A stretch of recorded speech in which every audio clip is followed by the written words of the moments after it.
আজকের গল্প ঝড়।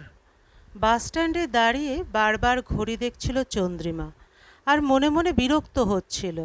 এভাবে দাঁড়িয়ে থাকাটা ওর পোষায় না, কিন্তু অর্ণব খুব করে বলেছে বলে খানিকটা বাধ্য হয়ে ও এই মুহূর্তে এখানে দাঁড়িয়ে। বাস স্ট্যান্ডে এখনও বেজায় ভিড় অফিস ফেরতাদের। একটা করে বাস আসছে আর বোঝাই হয়ে বেরিয়ে যাচ্ছে।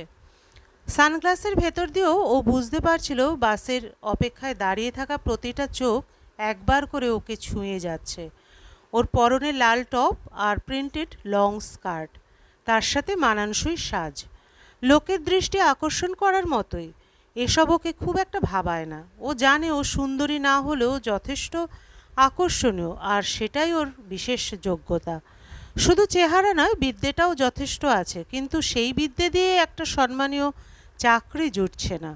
ওই বিষয়টা ওর কাছে এক আফসোসের বিষয় বটে, তবে ও নিয়ে ভাবে না আর। হঠাৎই একটা হুন্ডাই এসে থামলো সামনে। গাড়ির দরজা খুলে চালক গলা বাড়িয়ে বলল, মিস সেনা। চন্দ্রিমা মাথা হেলাতেই বলল, অর্ণব পাঠিয়েছে। ও চুপচাপ গাড়িতে চালকের পাশে উঠে বসলো।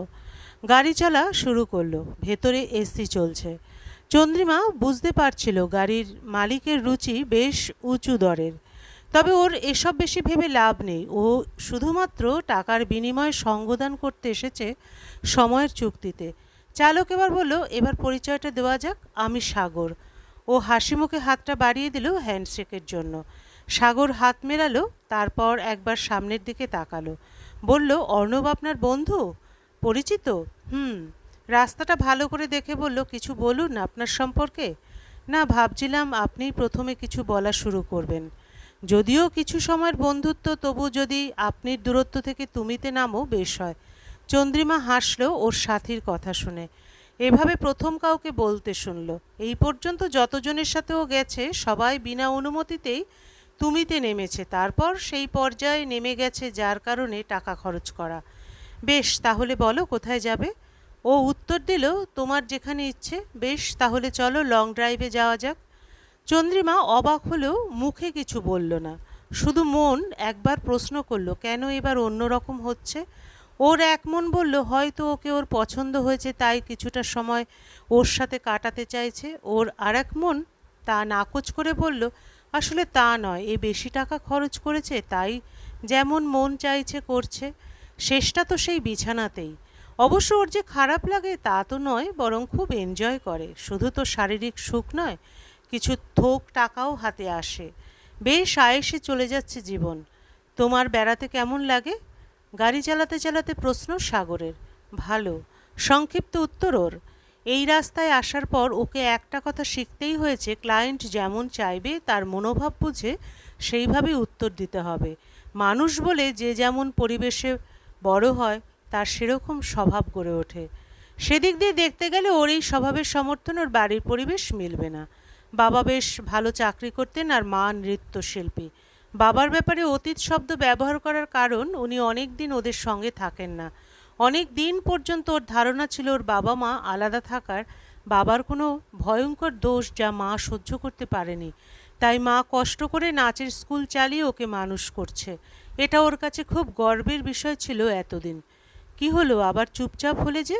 মনে হচ্ছে আমার সঙ্গ তোমার পছন্দ হয়নি। না না, তা কেন? তুমি গাড়ি চালাচ্ছ তো, তাই ভাবলাম কথা বললে যদি অসুবিধা হয়। আমার গাড়ি চালাতে অসুবিধা হচ্ছে না। এক চিলতে হাসি ফুটে উঠল সাগরের মুখে। তোমার বোধহয় ঘুরে বেড়ানোটা নেশা, তাই না? হ্যাঁ, ছোটবেলা থেকেই। বাবা বাইরে বাইরে চাকরি করেছেন, আর তার কারণে আমার ছোটবেলাও ঘুরে ঘুরেই কেটেছে। আজ বছর ৩ হলো আমি এই শহরে চাকরির কারণে। চাকরিটাও কপাল গুনে পেয়েছি, এমন যে কোনো জায়গায় ২-৩ বছরের বেশি থাকতে হয়নি কখনো। ঘুরে বেড়ানোর জন্য কলকাতা শহরের অলিগলি পর্যন্ত আমার চেনা হয়ে গেছে, তবে এখনও ভালোই লাগে শহরটা, তাই ঘুরতে বেরোই যখনই মন করে। যেমন আজ বেরিয়েছি তোমাকে নিয়ে। শহরের বাইরে কোথাও যাওনি কোনো দিন? হ্যাঁ গেছি, হাওড়ার দিকে গেছি, তার বেশি নয়। তাহলে চলো আজ চন্দননগরের দিকে। ওদিকটা আমার সেরকম চেনা নেই, কিন্তু দেখতে খুব ইচ্ছে করে। গাড়ি ঘুরল, চলল চন্দননগরের অভিমুখে। চন্দ্রিমার মনে পড়ছিল এই চন্দননগরেও প্রথম এসেছিল মধুমিতা, স্বস্তিকা, অরিন্দম, নবারুণ, প্রতীক, দেবাদিত্যের সঙ্গে কলেজ থেকে। ইতিহাসের ছাত্রছাত্রী ওরা। চন্দননগরের ফরাসিদের তৈরি বাড়ি, চার্চ, বাগান দেখার মূল্য তো অনেক। ঘোরাঘুরির মাঝে খিদে পাওয়াতে ওরা একটা রেস্টুরেন্টে ঢুকলো খেতে। ওখানে ঢোকাটা কাল হয়েছিল বলে আজও মনে হয় চন্দ্রিমার।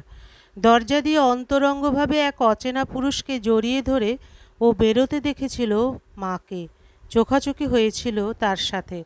মুখে রঙের প্রলেপ থাকা সত্ত্বেও ফ্যাকাশে হতে দেখেছিল মুখটাকে।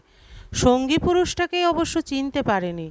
চমকে উঠেছিল ও, আর লজ্জায় অধোবদন হয়েছিল যখন বন্ধুরা বলেছিল ওকে খোঁচা মেরে, এই তোর মা এখানে, তুই বলিসনি তো? সাথে উনি কে রে? পরিস্থিতি সামাল দিতেও বলেছিল, কাকে আমার মা বলছিস? আমার মা তো তার স্কুলে। কাকে দেখতে কাকে দেখেছিস তোরা? মধুর বিশ্বাস হয়নি। আরে কাকিমাই তো। ও একটুও রাগেনি। তাহলে তুই জিজ্ঞাসা করে আয়, আমরা এখানেই দাঁড়াচ্ছি। ওর অত দৃঢ়তা দেখে ওরা পিছিয়ে গিয়েছিল নিজেদের ভুল হয়েছে ভেবে। কিন্তু চন্দ্রিমা তো ভোলেনি। ও বাড়ি ফিরে মাকে সোজাসুজি প্রশ্ন করেছিল। তাতে তার মা যা উত্তর দিয়েছিল ও ভুলতে পারেনি। তার বাবা পুরুষ হয়ে যদি বহু নারী সঙ্গ করতে পারে, আর তাতে যদি দোষ না থাকে, তাহলে তার একজন পুরুষ সঙ্গী থাকলেই দোষ। ও বুঝতে পারেনি এর উত্তর কি হওয়া উচিত। ওর মনে শুধু একটাই প্রশ্ন উঠেছিল, তাহলে ভালোবাসার কি কোনো মূল্য নেই? ওর বাবা মায়ের তো ভালোবেসে বিয়ে হয়েছিল বলে জানেও। চন্দননগরের কোথায় যেতে চাও তুমি? গঙ্গার ধারে বসবে একটু? চলো। গঙ্গার জলে হালকাভাবে পা চুবিয়ে বসে আছে দুজন ঘাটের সিঁড়িতে। সন্ধ্যা নেমে এসে নদীর জল ছুঁয়েছে। সাগর ওর ব্যাগ থেকে বার করেছে বিয়ারের বোতল। ঢাকনা খুলে চন্দ্রিমার দিকে এগিয়ে দিতে ও বলল, এখন না, একটু পরে নেব। এখন সন্ধ্যার এই সুন্দর আগমন দেখতে খুব ভালো লাগছে। সাগর এক ঢোক খেয়ে প্রশ্ন করল, তুমি ভালোবাসো না কাউকে? না। কেন? বিশ্বাস করি না বলে। ভালোবাসা বলে কিছু হয় বলে জানি না। যা হয় সেটা শুধু শারীরিক সম্পর্ক। সেই শরীর সম্পর্কে আগ্রহ শেষ হয়ে গেলেই সেই সম্পর্কও শেষ হয়। কেন তোমার এরকম ধারণা? পরিস্থিতি এই অভিজ্ঞতা দিয়েছে। চন্দ্রিমা তখন থার্ড ইয়ারে। কলেজে কিছুদিনের জন্য একজন গেস্ট লেকচারার এলেন ইতিহাসের। নাম শরৎ শুভ্র সান্যাল। চেহারায় সাধারণ হলেও ব্যক্তিত্ব দারুণ, আর সেই সাথে পড়ান খুব সুন্দরভাবে বুঝিয়ে। ও স্যারের কাছে কিছুদিনের জন্য পড়া বুঝতে গিয়েছিল। তার কয়েকদিন আগেই মায়ের ওই রূপ দেখে ওর মন বিধ্বস্ত হয়েছিল। স্যারকে ওর সেই মানুষ মনে হয়েছিল যার কাছে মনের কথা খুলে বলা যায়। স্যার সব শুনেছিলেন মন দিয়ে, সান্ত্বনা দিয়েছিলেন, তারপর মানুষের বিশ্বাস ভালোবাসা নিয়েও খুব সুন্দর করে বুঝিয়েছিলেন। ভালো লেগেছিল ওর। ভেবেছিল এমন একজনকে পেয়েছে যে ওকে বোঝে। পড়ানোর ফাঁকেই তিনি প্রেম নিবেদন করে বসলেন চন্দ্রিমার কাছে। ও সাড়া দেওয়ার কয়েকদিনের মধ্যে শারীরিক সম্বন্ধও হলো। যখন ও বিয়ের কথা পারবে বলে ঠিক করলো, জানলো তিনি অন্য জায়গায় বদলি হয়ে গেছেন। ও পাগলের মতো ছুটে গিয়েছিল, কিন্তু দেখা করেননি তিনি। তখন আর এক কঠিন সত্য জানতে পারে, উনি বিবাহিত, স্ত্রী, সন্তান সবই আছে। এত জোর আঘাত পাওয়ার পর ভেঙে পড়েছিল, কিন্তু তারপর আবার ঘুরে দাঁড়িয়েছে, পরীক্ষা দিয়েছে, পাশও করেছে।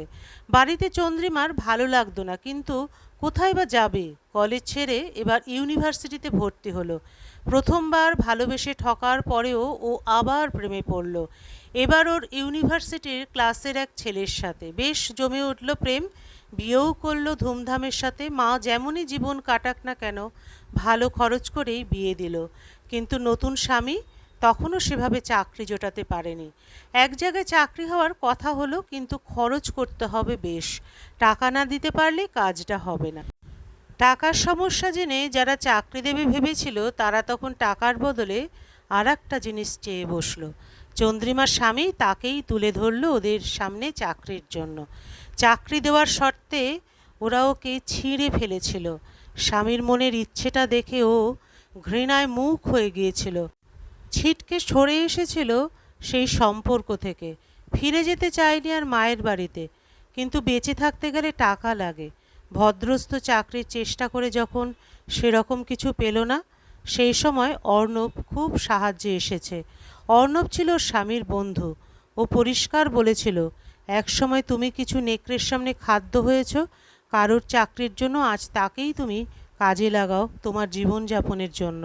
চন্দ্রিমার মনে পড়েছিল পৃথিবীতে প্রথম যখন মানুষ জোট বেঁধে বসবাস শুরু করে তখন স্বামী বা স্ত্রী বলে আলাদা কিছু ছিল না। যার যাকে ভালো লাগতো সে তার সাথেই থাকতো, রাত কাটাতো। তুমি কাউকে কোনোদিন ভালোবেসেছো? চন্দ্রিমার প্রশ্নে সাগর হাসল। হ্যাঁ, কিন্তু সে সম্পর্ক টেকেনি। তারপর বুঝি আর কাউকে মনে ধরেনি? ধরেনি বললে ভুল হবে। সম্প্রতি একজনকে একটু একটু ভালো লাগতে শুরু করেছে, তবে সে এখনো জানে না। চন্দ্রিমার মুখে চিলতে হাসি ফুটে উঠেই মিলিয়ে গেল। যে মেয়ে ওর নজরে পড়েছে সে সৌভাগ্যবতী না দুর্ভাগ্যবতী কে জানে, কারণ সেই পুরুষটার স্বভাব তো নতুন নতুন মেয়ে চেখে দেখা। হঠাৎ ঠান্ডা বাতাসের ঝলক গায়ে এসে লাগতে ও ওপরে তাকিয়ে দেখল আকাশে মেঘের আনাগোনা। বৃষ্টি আসবে কি? সম্ভাবনার কথা বলতে সাগর বলল, চলো এবার হোটেলে যাওয়া যাক।